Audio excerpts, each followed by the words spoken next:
Mon nom est Trisha Turcotte, je suis professeure de chant et coach vocal ultra passionné.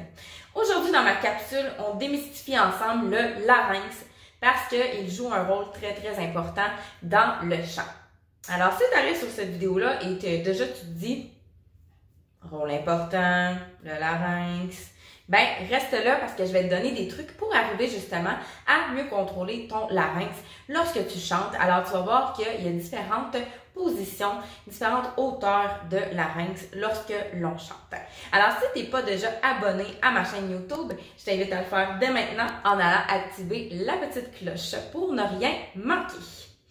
Alors, si on démystifie ensemble le larynx, ben effectivement, il y a un rôle très important dans le chant parce qu'on s'est longtemps fait souvent dire, en fait, on s'est longtemps fait dire que, ok, oui, utilise ton diaphragme lorsque tu chantes et tout ça. Oui, on en a déjà parlé ensemble. Le diaphragme est un muscle d'inspiration, mais on ne le contrôle pas à proprement dit. Par contre, le larynx, ben, tu vas voir qu'on peut aller jouer ensemble à justement le positionner de différentes façons, ce qui va faire en sorte que ça va changer ton son. Évidemment, on pourrait aussi se parler de l'ouverture de la bouche, du placement de la langue et tout, mais aujourd'hui, on va vraiment aller focusser ensemble au niveau du larynx. Donc, on va faire un petit exercice que je te réserve un petit peu plus tard dans la vidéo, mais avant, j'aimerais ça te faire un exemple, par exemple, avec la chanson de Stone Cold de Demi Lovato. Alors, on pourrait choisir de faire 3 fois la même note, mais avec différents placements de larynx. Donc, ce que je veux dire par là, c'est par exemple, de mémoire, c'est ça la note de départ. Donc, sur un Fa, ça se peut que ce soit pas ça aussi, j'y vais vraiment de mémoire, mais admettons que j'y vais avec la note Fa ici. Ben, elle, l'effet qu'elle va aller rechercher un petit peu plus de Demi Lovato, ben, elle va le faire avec un larynx un petit peu plus abaissé. Donc, Stone Cold.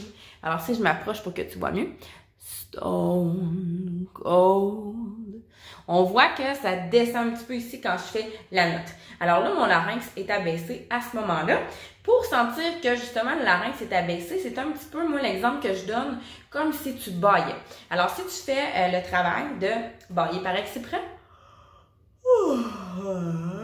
Et de placer tes mains ici au niveau de ta gorge, tu vas sentir que ça s'abaisse quand tu bailles. Alors, ça se fait naturellement.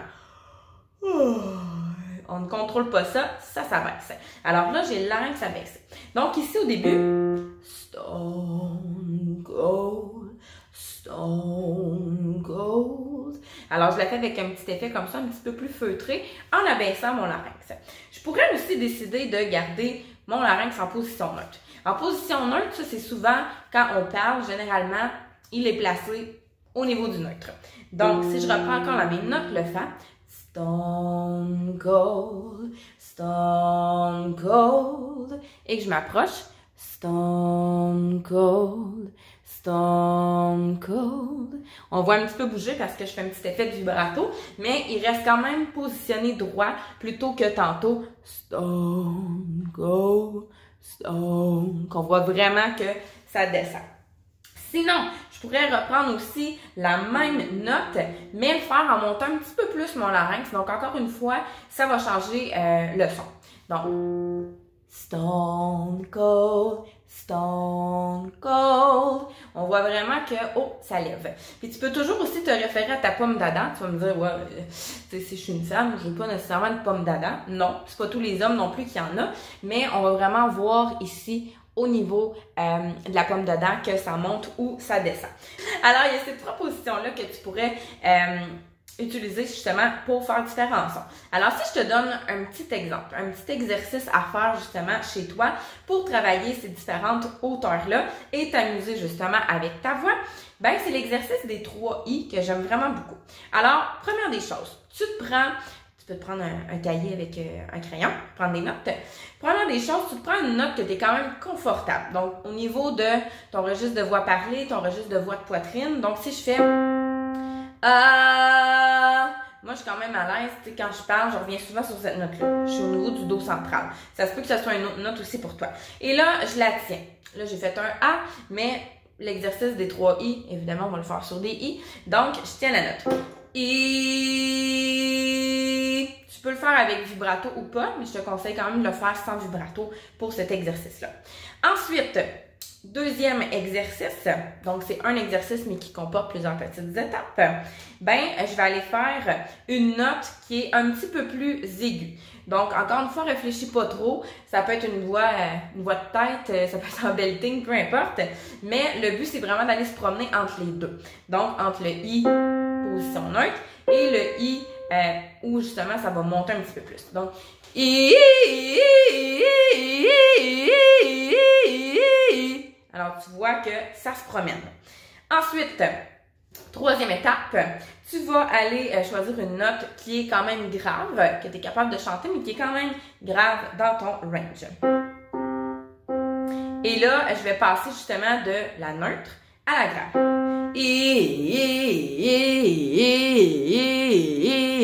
Fait qu'on voit que ça baisse. Et finalement, ben là, je vais aller passer par les trois notes. Encore une fois, tu n'es pas obligé d'être hyper précis sur chacune des notes. L'important, c'est que tu te promènes, que tu t'amuses avec ta voix, que tu explores. Donc, par exemple.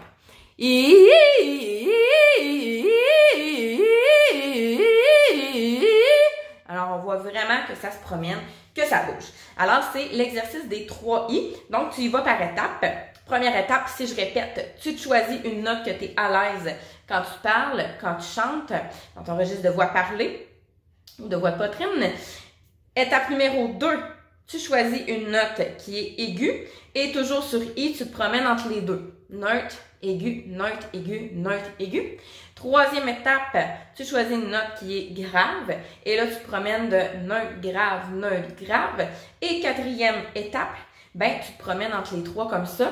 Puis tu peux toujours aussi placer ta main au début, ici au niveau de la pomme d'Adam pour sentir est-ce que ça bouge ou pas. Sinon ça, petit truc que je peux te donner supplémentaire, c'est ben, le bâillement comme je t'ai donné en début de vidéo pour l'abaissement du larynx. Et au niveau du larynx, un petit peu plus aigu, en fait placé plus haut, c'est que je peux aller faire comme Iiii! Mais là, attention, je dois pas tirer les nerfs de mon cou parce qu'on veut pas créer de tension. Iiii! Donc voilà, ça va monter. Tu pourras aussi faire évidemment l'exercice de la sirène. Donc,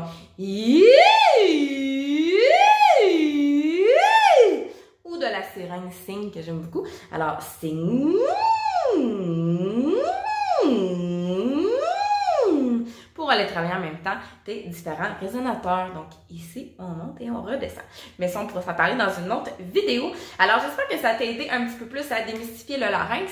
Et ben justement, amuse-toi avec ça. Va essayer différents placements pour te créer différentes couleurs vocales dans tes chansons. Puis ça veut pas dire que tu dois être, par exemple, en larynx abaissé tout le long de ta chanson. Tu peux vraiment jouer selon les différentes phrases et les différentes émotions que tu as à travers ta chanson. Donc, on se dit à très bientôt pour une prochaine capsule.